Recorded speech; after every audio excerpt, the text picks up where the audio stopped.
Welcome to the OVAReact podcast. In a society that tries to put women in a box. Let's overreact. It's your girl, Momo Hoya. It's your girl, Angela Wambui. And it's your girl, Lash Angela. And today we have a special guest. Please introduce yourself. Hey guys, I'm Waithera Nganga. I'm the Group Director, Corporate Affairs at Biofoods. We're so happy to have you here, and we're so excited for having you guys overreact with us. We're thankful to Lockwood Furniture for being our set design, and we're excited for overreacting today. And if you haven't watched previous episodes, you can do so. And you can watch the episodes at Capital FM YouTube Kenya, and you can also listen to it episodes through our podcast platform, www.sisterspeaksglobal.org. And don't forget, every Wednesday, which is the last Wednesday of the month, you can catch up on The Fuse, where we are having an Overreact Hour with Anne Moora. Everything women, everything trending, everything, including a playlist from women, your favorite women artists. So make sure that you overreact with us then. And make sure that you catch us across our social media platforms at Sister Speaks 254, at Overreact Podcast, at Capital FM Kenya, and at Heels for Pads. Yes. And if, as Angela said, if you're not following at Sister Speaks 254, then you might not understand what I'm about to share. So we have an event coming up at the end of May. It's called, we're switching it up. We usually have an event called Heels Connect, but this time we're switching it up to Sneakers Connect. And it's a women and health fit camp. So it's an opportunity to come and dance. So we have Martina Glez, who will be our lead dance facilitator. We'll also have the opportunity for you guys to interact with health experts, talking on nutrition, talking on wellness, talking on fitness. Your girl over here is going to be the moderator of the conversation. And there's an opportunity to replenish with Biofoods, who's one of our partners. And so we're so excited to have a conversation today around the participation of Biofoods with our event, but more importantly, learning about one of the women lead corporate members of Biofoods and how her story came to be. And so once again, welcome, Waithera, and congratulations on your recent new lead role. So your flowers. Yes. And we're so excited to have you here. Tell us, before we get into the conversation of your journey in leadership, your contribution to why health is important through the organization. Tell us a fun fact about you. So something that most people don't know is that I loved agriculture from a young age. So when everybody was going for the really posh subjects, I begged my parents, please let me go and do agriculture, and they refused. So I went and did a business degree, and I'd been in media and marketing for a very long time. But the moment I got a gap, I dropped everything to go back to school to do agriculture. Oh, wow. Yeah. Did you grow up in a farm? I grew up in a farm. Oh. So my mom was a farmer, and incidentally, farming for me was fun. Mm-hmm. So what would happen is, I tell everybody I'm 44. TV used to start at 5 o'clock. That was KBC. So there's nothing to do during the day. So what would happen is you go and spend time milking cows, being in the farm. So for me, that was actually fun. So when I was done with primary school and I went into high school, and everybody was saying agriculture was shady, I didn't understand, because I was like, that was my fun, you know. So that's a fun fact about me. You have a connection We there. have a connection. I also grew up in the farm. And one thing that my grandfather never allowed, we never milked. So I wish I did. Oh, why? Yeah. He said those are men duties. Okay. So we never went close to the cow, but I used to love milk. Okay. And in the byproducts of the milk. So all we used to do is, I grew up in Nyandarua. It's very agricultural. You'll find everything green, everything beautiful. I had fun growing up at the farm as well. So that's something we have in common. Yeah. Fun fact, I tried to milk my grandma. Took me to go milk a cow. It's the only time that cow whipped me with the tail. Oh, no. I was like, because it's not familiar with my hands and stuff. So I was like, yeah, let me just stick to my lane. Yeah, the closest I've ever actually gone to a cow udder is because I told the Shamba boy, can I try? And then I just kicked the bucket and all the milk was on the floor. Yes. That was it. And my grandfather was like, you should never go close to the cattle. Scary. Yeah. But I'll tell you something about milking a cow.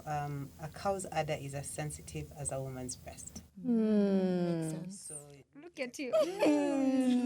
I'm overreacting. That's a crazy That fact. makes sense. So I can understand why it almost kicked you. Oh, Yeah. my Oh no, God. no, it did. It whipped me with the whipped. The It whipped tail. it. It whipped its tail, not its Oh, hair. yeah. Yeah, Okay, interesting. that's so interesting. So then that explains why even with what you do makes sense, because there's a merger of whatever you're already an expert on in terms of your marketing, and then there's the merger of you've grown up in this environment, you understand even farmer culture, you understand why it's important to figure out how to be better. We've had a guest before in our very first few seasons who is in the space of potatoes, and one of the things that she used to say is the country is, as you've said, green, there's so much opportunities. But the issue when it comes from like an exporting point of view is not growing things right, not growing. And what would you say about that, like in terms of even your own journey through your... Do you farm currently? Yes. You do? Okay. Bananas, I'm from Moranga. So, yeah. Okay.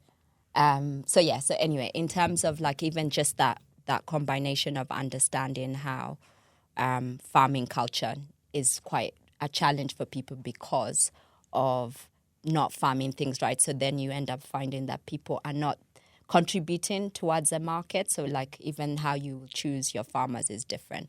But before we get into that conversation, which we'll learn about your grass to glass strategy, your leadership journey is quite interesting. We have something in common. We had an off conversation. So a lot of people have heard me say this, that one of my inspiration has always been Sheryl Sandberg. And it's always about like the lean-in culture. Do you understand the lean-in culture? So for those who don't know, lean-in culture is really about putting yourself out there, going into boardrooms, not being as scared to like step out. And that's something that you really attribute towards your style and your leadership. Talk us through from what you learned from Sheryl Sandberg and how it's also contributed to your journey and how you also implement that with your staff and your team. The lovely Irene, who might be watching here. And June. And June, who's here with us. So, first, thank you for the flowers. You're welcome. I really appreciate it. And I always say that, so today morning I called one of my best friends and I was like, I don't know what I'm going to say. And he told me, women never accept, they never accept their flowers. So if a man has done well and you tell him, this has happened, you've been promoted, you've been appointed, he'll say, thank you very much, I work very hard, blah, blah, blah. Mm-hmm. But when you tell a woman, congratulations, she'll say, no, it's it's God, we must thank our God. Mm-hmm. But it's it's like we have so many reasons, but we never ever accept our flowers and our kudos. And what happens is, because we continuously teach other people not to thank us for the things that we've done, people stop doing it and they downplay what women do, because women actually downplay what they do. Yeah. Mm-hmm. So for me, I'll say my journey of leadership, first, I'm really grateful. I'm grateful to God. I'm grateful to my village, because having children, being a single mom, doing my job is very difficult without a village around you to just support you and make sure that things run. Yeah. So when people say work-life balance, I'm like, there's nothing like work-life balance. It's work-life systems. You need to have systems that work. Yeah? I like that. So that you're able to make life make sense. Mm. So personal development and upskilling is something that I've always invested in. Like I'll tell you, my first degree, and then my second degree, and then my third degree, and now I'm on my fourth degree. Girl. Hey, I love it. Can you drop all of them, list them for us? Because wow, so impressive. Basically, what I always say is, for me, I'm grateful. I'm grateful that I have the boss that I have, because you cannot excel if you don't have the right environment. I agree. And my boss is... In Kenya, we just know him as Joachim, but he's actually a global leader. He's got business interests in sub-Saharan Africa, which you know as Biofoods and Highlands and Greenspoon and Maxim. But he also has business interests in Asia and other continents. So I'm glad that I work for somebody who builds a pipeline for talent that he considers useful to the business. Yeah. So that's the first thing. And then secondly, he's an ally, like a true ally, not a PR ally. So I always say sometimes you meet people and then you find that women have been tokenized. They're given positions because of the 70-30, blah, blah, blah. For him, when people come into our business, they get shocked because leadership, 60% of our business is women. Yeah. Okay. And he always says, if you invest in women, you run a very profitable business. Absolutely. Because women are invested in the business doing well. So long as the business is doing well by them, they are 100% invested in the business. So I'm glad I work in the environment I work in. I'm glad I work with the boss that I work for. And I also have a fantastic leadership peer team within the business, but also the team that I work with. Yeah, because there's no way. What do we say? No man is an island. Yeah, absolutely. So without the team I have right now, and without the culture that we have, I wouldn't be who I am today. So that has basically been my leadership journey. I like that. I like that the lean in for you has also been easier because you have somebody who allows you to lean in, which is always important. And I guess as a result, you're fostering that same environment. Definitely Biofoods. It's a household name. And I think you just talked about the leader, the visionary behind Biofoods. So your values are all about equity, health, and putting your customers first. Would you say these are the key drivers that have either brought Biofoods to this position where it's a leading product and health product for many households in Kenya? Would you say those are the values that have carried you to where you are? Yes, because one of the things, and I always say culture flows from the top. So if there's a problem, whether it's with the business, with the country, whatever, culture flows from the top. My boss always says, I'd rather you tell me the truth. When you've done a mistake, come and tell me the truth. Then we'll fix it together, rather than lying and covering it up until it explodes. Because when it explodes, he doesn't want to listen. Yeah. So my boss has a culture of integrity, and what happens is, I always say you're the sum of the 5 people you hang around with. So he ensures that our environment is one that integrity runs. Integrity is a value, transparency is a value, passion is a value. So anytime you meet anybody from bio, you'll automatically see the happiness. Once you start telling them about bio, they're very passionate. They'll tell you, at bio we do this and we do that, because you're proud of the business we work in, yeah? And then there's also the element of trust. We do not take consumers' trust in our brand lightly. Okay. And as we go along, I'll just give you some instances where trust is what drives, or rather how trust drives the business. Because without that, we have no right to exist in this market. Yeah. Wanted to say something around what you've just said. On our event in October, we had an event, Hills Connect Women and Wealth. And it was about finances, and it was about creating a space for women to come and learn and be skilled. You brought your daughter. And I remember you saying you want her to learn too. And so you have a leader who allows you to lead. You're also leading a team, and you're also influencing that to your child. But I know from conversations that we've had that there's also how you grew up has played a role in how you also show up as a parent. Take us, for anyone who's listening, who's a mother, sometimes we tend to, or parents, sometimes you tend to think, no, that's for grown-up stuff, like I shouldn't take my child. But the more you expose your child, then it becomes easier for them to show up better in the world and even know how to negotiate for themselves, right? Wow. So I'll start with my dad, the way he raised us. So when I was about 6-7 years old, what would happen is my dad would go on Sunday and buy all the newspapers. So there was Nation, Standard, there was a Swahili paper called Taifa Leo, blah, blah, blah. And he'd bring all the papers home. And then his friends would come over, because then guys never used to have the culture of going out to pubs as they do. So guys would have a lot of house parties. his friends would come over, and my dad would make me sit there with the newspapers, and I'd read page by page. And so I'd start with, today, Moi, read this. I go, Kamotho did, and blah, blah, blah. So I'd read the papers, and he'd tell me, okay. Then his friend would say, no, this paper, read page 2, there's this story. So they just sit there, and they're just listening to me talk. And I'm reading. So what would happen, they'd have a conversation afterwards. And they'd say, this, and I'd be there, and I'm like all of 6 or 7. And I'm there, I'm saying, no. And my dad would say, she's the one who read. Let her. And then I say, no, I read, Moi went here. He didn't go where you're saying he went. And we'd have that conversation. And I guess to them it was just funny because I was a little kid over there telling them about politics. But what happened is I learned to trust my voice, especially in the business space. So, and my team will tell you, it doesn't matter who I meet. You will not intimidate me. I don't care what title you have, where you come from. I'm comfortable bantering with anybody. It doesn't matter. So that was the first thing.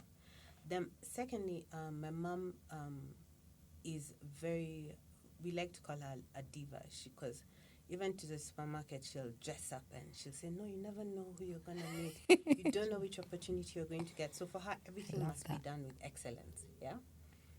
And growing up, I used to feel like, really, I want to go to the supermarket in my pajamas.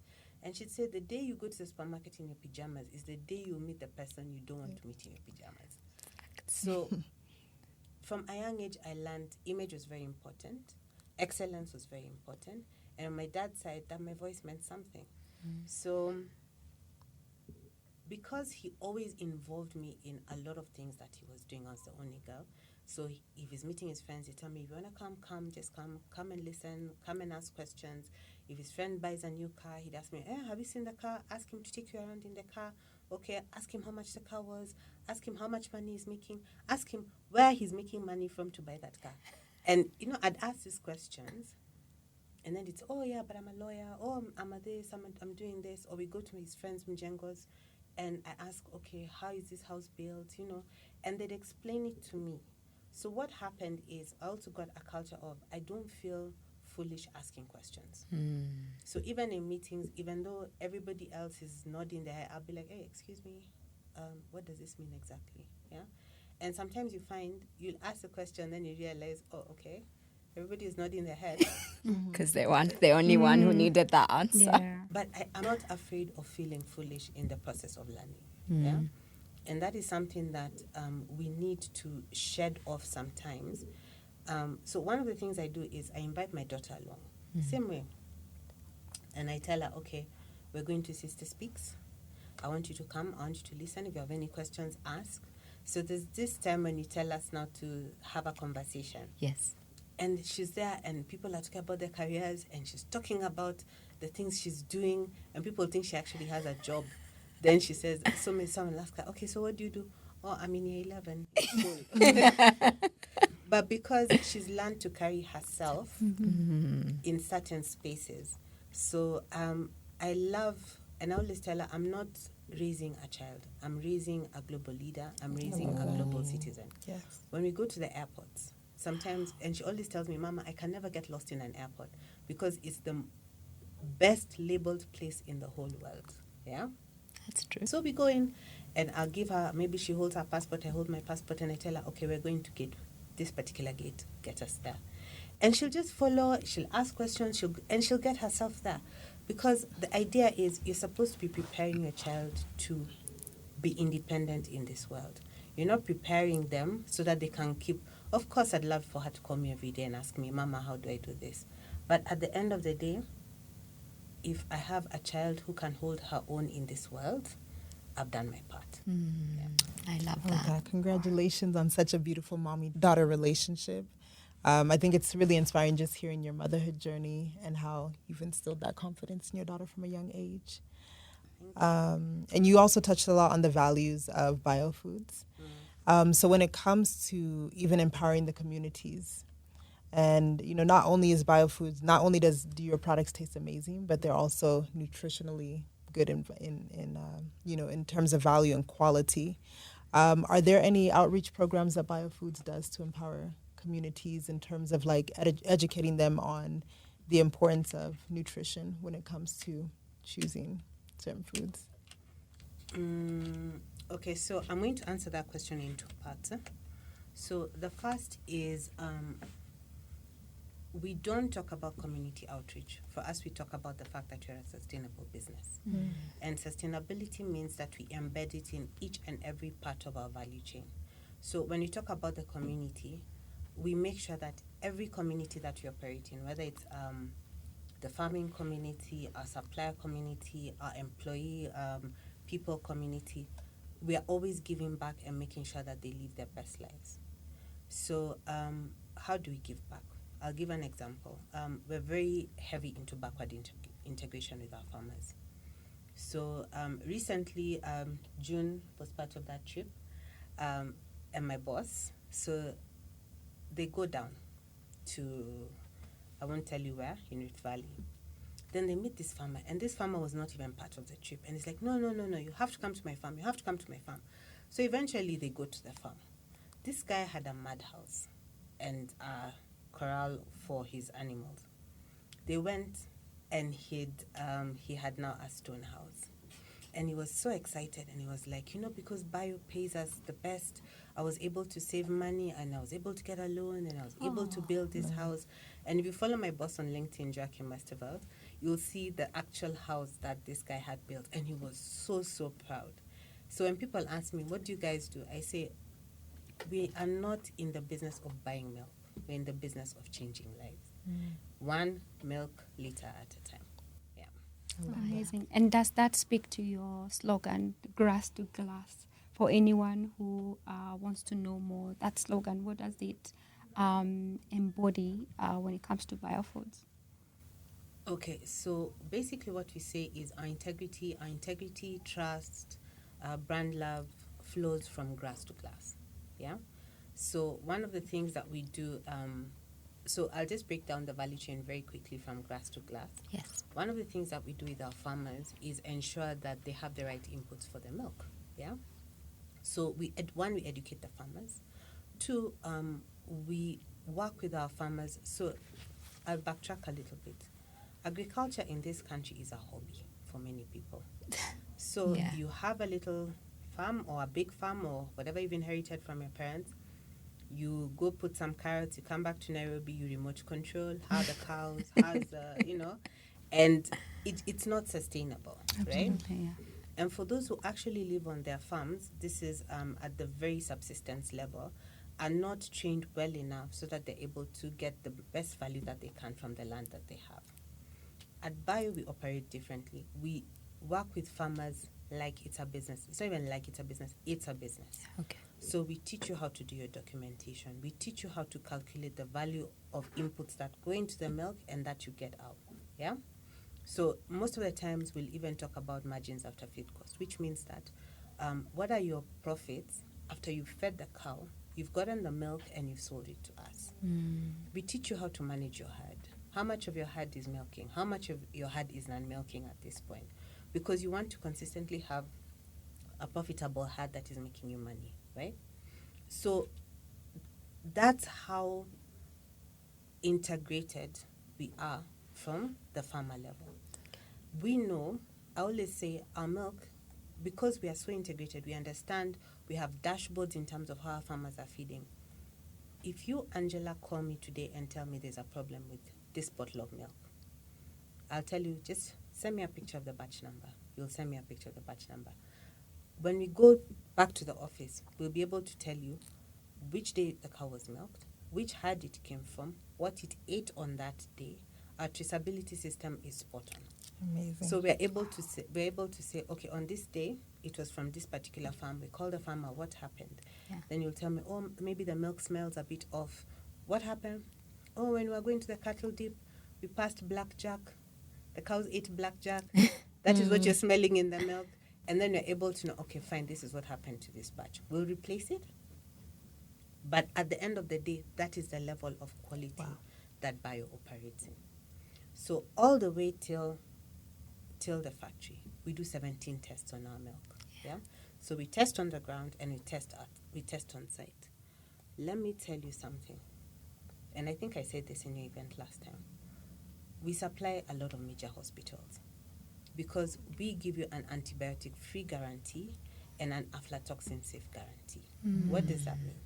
Antibiotics mean that at the end of the day, if you go to hospital and they give you a cup of tea and you're heavily medicated, you should not get extra medication from the milk because that could end up being a very big problem. So we give guarantees. We're audited all the time by hospitals, by big chains, hotel chains, because they want to know that that guarantee we give is legitimate. Another thing, we talk about aflatoxin and we talk about health. Sorry, I'm going this way. No. When you talk about aflatoxin, aflatoxin is an endocrine disruptor. What does that mean? It means that it messes around with your hormones. What are your hormones? Hormones are the chemicals that allow your body to signal that you're sick, that you're healthy, that it's time to sleep, all that kind of stuff. If that is in your milk and your food continuously, what happens to your body? Yeah? You start getting sick. You start getting cancer. You start getting all these things. So for us, when we promise the market and we say we're aflatoxin safe and we can give you that guarantee, we're telling you that you as a lady who's premenopausal, you can trust our brand because we're not going to come and mess around with what's happening in your Body already. Yeah? And some of this, I always say, when the media reports that this food was found with aflatoxin, this one, you need to go deeper and tell people why that is a national crisis. If you find that there's this in whatever food, I will not mention which food, there's a problem because immediately afterwards, what's going to happen? You find a lot of people saying, oh, I'm having thyroid issues, oh, but where is that coming from? It's coming from our food, yeah? So we all, I wish it should just not be a bio guarantee. It should be every manufacturer, every farmer's guarantee that when you buy food from me, you're buying your health, you're buying your future, and I want to guarantee that I'm giving you good health, I'm giving you a good future. Amazing. I like You definitely have given us a very detailed approach in terms of how biofoods work. So ethical farming, ethical sourcing, and whatever we find on our shelves is good for us as consumers and is good for the planet because of the sustainable and smart practices that you train the farmers. I was going to ask you, you mentioned earlier that most of your workforce, they are women, and we've seen how also going back, most of the households. There's a good balance of a gender. good balance. Yeah. Okay, great. So the reason why I'm going back to this is the support that we get from bio. We know most of the decision makers at household level. I'm going to go to the supermarket with my son. He's probably going to point at a yogurt. I make that decision. So we know empowerment is a part and parcel of what you do. What does it mean for a brand like yours to ensure that women are actually empowered from whether you're a farmer, whether you're a schoolgirl, whether it's what we do and the women that we reach with the work we do? That's a very interesting question. So one of the things that we do, okay, so I'm going to answer it again into two parts. One is in terms of the community, yeah? We always ensure that how we deal, okay, I'll give you an example, a project that we did, Safe Milk. So Safe Milk was a project that we did in partnership with some NGOs, educating consumers about why it is important to drink safe milk. While in the process of doing so, we realized that, because one of the riders that we got was that you're supposed to support women and youth.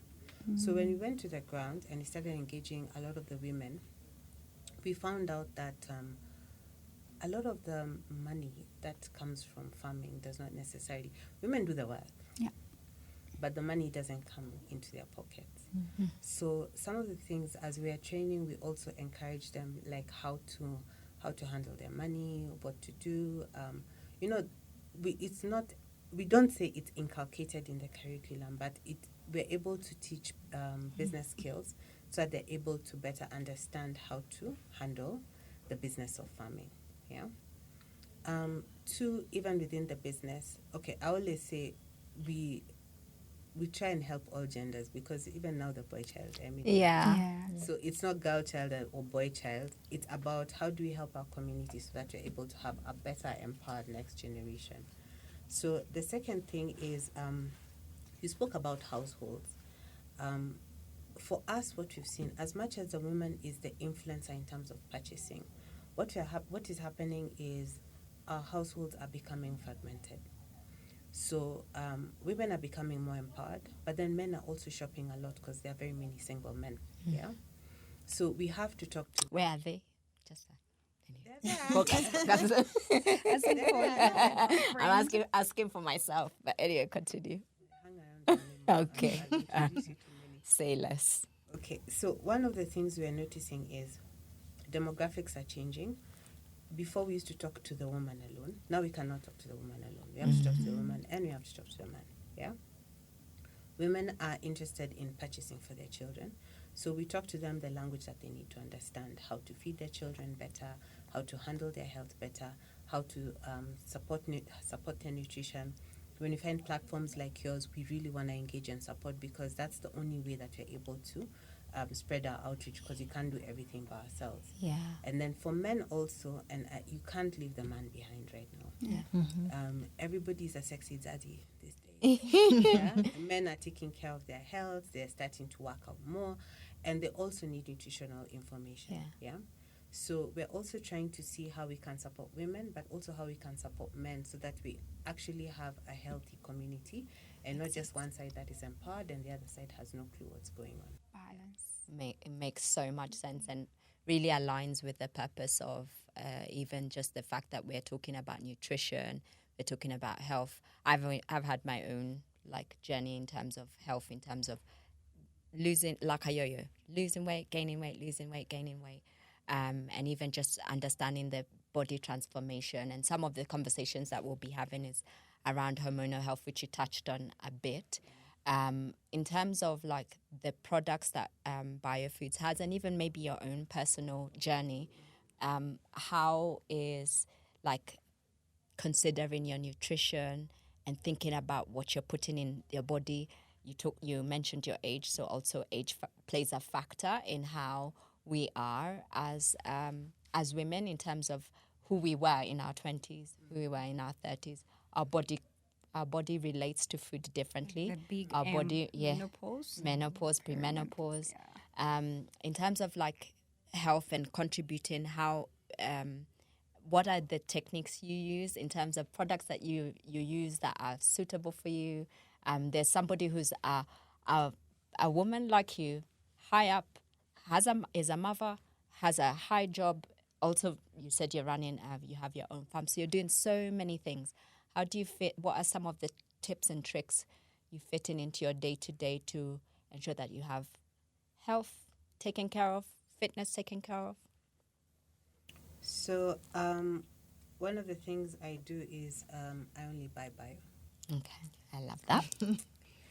And not because I work there, but because of the quality and cleanliness of the ingredients that go into the products. Yeah. And one reason I'll tell you why it's important is I'm 44 now. I told you that earlier. Yeah. Nobody tells you that when you turn 39, 40, you start gaining weight in a way that does not make sense. Yeah. And you try and eat the way you used to, it's not working. You work out the way you used to, it's not working. Yeah. So part of it is because, again, hormonal imbalances, because of what we're eating. So once I realized that what I put in my body has a direct correlation to how I look, this is in terms of skin, in terms of hair, one of the things that happens is as you grow older, you find that women are losing hair. Yeah, there's this whole thing. And I rebuke that for myself there. And it doesn't have to be. It doesn't have to be. It's just a matter of food. Yeah. It's a matter of the chemicals that we're putting in our hair. It's the skin products that we're putting on our faces.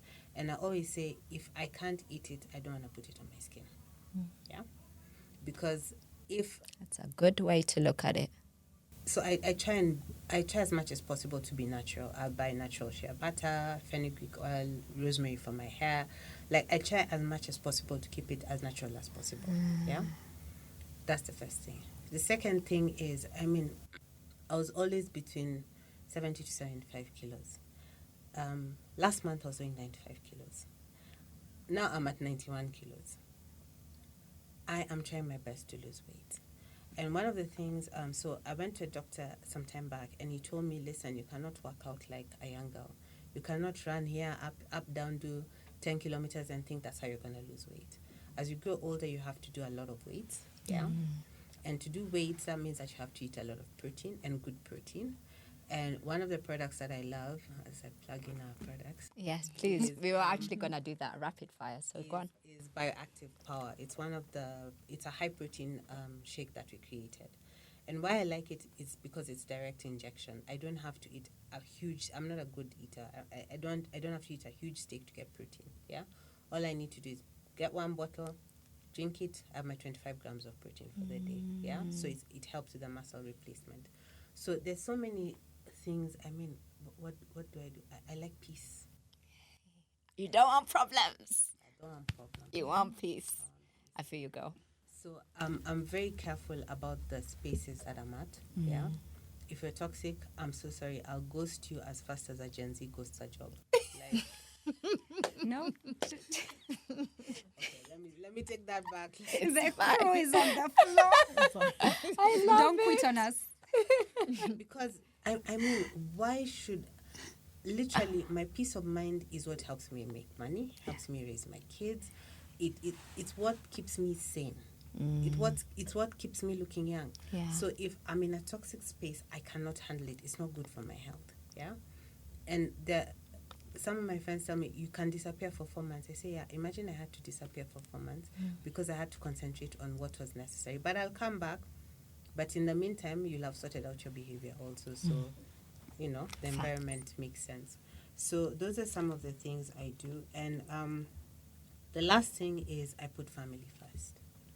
And the reason I do that is because I grew up in a very tight, integrated family, you know, like I talk about my dad and my mom and my brothers. And when you have a fantastic support system, my life has not always been smooth sailing, yeah? There was one time I really dipped. I was doing business. I wasn't making money. It was like a really, really crazy time. And my family literally came around me and were my safety net, such that as an outsider, nobody would know that I was going through all these issues because they insulated me, made sure my fridge was full, made sure my kids' fees were paid, like made sure there was fuel in my car. And so for me, having a close-knit family is everything. Yeah. Yep. So that's how I 100%. keep my health intact. I love that. Well, very well-rounded advice. And I love the fact that you touched on family. So really protecting your mind, body, and soul 360. When it comes to women's health in particular, and maybe hormonal or nutritional gaps that are experienced, there's osteoporosis, according to Osteoporosis Foundation, 50% of women over the age of 50 are at risk of getting osteoporosis due to maybe gaps in vitamin D. So from a biofoods perspective, what are some other maybe gaps that you see in the market when it comes to women's nutrition due to lack of nutritional value when it comes to certain foods? So this is because I sit in the MPD team and I listen to what's happening.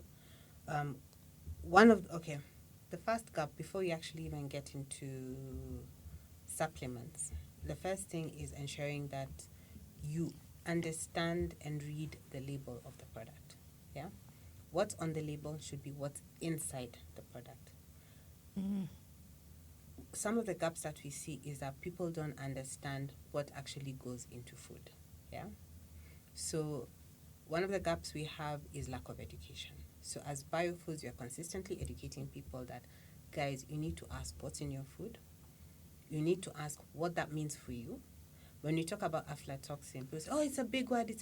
And I'm like, oh my God, as a woman, if you ingest this, can you imagine if you ingest it in your rice, you ingest it in this, you ingest it in And you'd be this. so surprised how many things have aflatoxins in the market right now. And then it's loaded in your system. So I say, like, sometimes I tell my mom, my friend has PCOS, and she says, whether when she was growing up and when she had me, there were certain diseases you'd rarely hear about. And not because people are hiding them, it's just that they were not prevalent. But she's like, I don't understand how so many of your friends have PCOS, how so many of your friends have this and that and the other.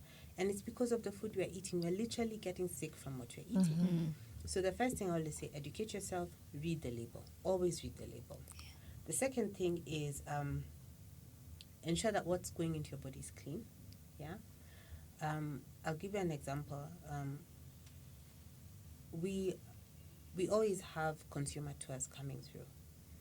And many people would say, okay, I was lactose intolerant until I started taking bio. Now I'm no longer lactose intolerant. I'm like, hold up. You're not allergic to milk. You're allergic to the dirt in the milk. So once you start drinking milk that does not have, and let's be honest, sometimes in our market people put hydrogen peroxide to keep it, fresher for longer. But these things they're not designed for human bodies, and all sorts of things happen. So when you take milk, that is not good. And then you switch over, then you're told, oh yeah, but now I can stomach bio. I'm like, yeah. It's about the cleanliness in the milk. Yeah. When you're drinking something that is clean, it makes better sense for your body. That's the second thing. Third is we need to take care of our guts better, because the gut is the beginning of healthy skin, healthy hair, even healthy thoughts. Your gut, your health starts in your gut. Yeah. So consuming something that has probiotics is very important for you. At Bio, we have a probiotic range. We have the probiotic. We have the bioactive. We have the bioactive power, and these are created with probiotics that are good for you and good for your gut. Yeah, and of course, low sugar and low calories. So the last thing is about you need to also monitor how much sugar goes into your products. Yeah. At Bio, we try our best to use stevia and natural sugars. I'll give you an example. We have MaCuisine is one of the companies within the group. MaCuisine does ketchups, mayos, jams, honey, and stuff like that. It's a condiment company. Our jams, we do not add any sugar in them. We get ripe natural fruit. We don't use any preservatives. We only use lemon juice for our jams. Yeah? That's the level of brand promise we have. Like, we're not going to give you anything that is not good for you. Yeah? Our mayos, we only use vinegar to preserve them. So sometimes our shelf life is shorter, but it means that whatever you're eating is good for your body. Yeah. Right? So for me right now, it's what's on the label, what's clean, the level of sugar, and also at the end of the day, I always say, let's go back to our traditional foods. Yeah? Because it's so important for us. That's where the real nutrients are. Yeah. I remember when we were doing guava moringa last year, everybody was asking, why would you do guava and why would you do moringa? And we're like, because one, moringa is prevalent in our country. And moringa it's good for you. It's readily available. 2, guava is readily available in our country. 3, do you know what guava and moringa is good for? Tell us. So it's very high in antioxidants, but it's also very good for boosting testosterone. Well, we're reacting. Okay. So we always say, at Bio, we don't just produce products to produce. We try and understand what's going on in the market and make sure that we're able to support your health needs by producing products that make sense for you at that space. Yeah? Yeah. So every time I tell guys, I tell all my guy friends, if you invite me for something, I'm not going to bring you a bottle of something. I'm going to bring you guava moringa. Yeah? Put it in your fridges, have it to drink, and let me tell you, every time, okay, now this is anecdotal. Every time I bring it to them, after a while, they're like, okay, Waithera, just tell me which supermarket can I get it in? I'm like, good. Yeah. Okay. Amazing. as you know, you rightfully put it, like you're very brand focused. You know the market. There's a lot of movement around people being eco-conscious, eco-healthy, and just curious to know what's in the pipeline. You know, are we going to be seeing more superfoods, a different range, and new products in the near future from bio? Because I like working at bio, I'll not give you so many details. Well, we should be excited. You should be Excited a bit. excited. Yes. So basically what is happening is our MPD team is working very hard. Yeah. We are looking back to what is readily available in our market. Because as we said, we love supporting our farmers. Yeah.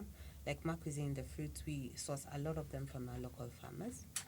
So we are looking at coming back home in terms of expanding our ingredients list for what makes sense locally. Two, we are also looking more into superfoods, because a lot of times they're told by a different market. We've had moringa here since I grew up. Then all of a sudden, moringa is a superfood. We're like, yeah, but we knew it has always been a superfood. Yeah. Or guava is a superfood. Yeah, we have been eating it all our lives, you know.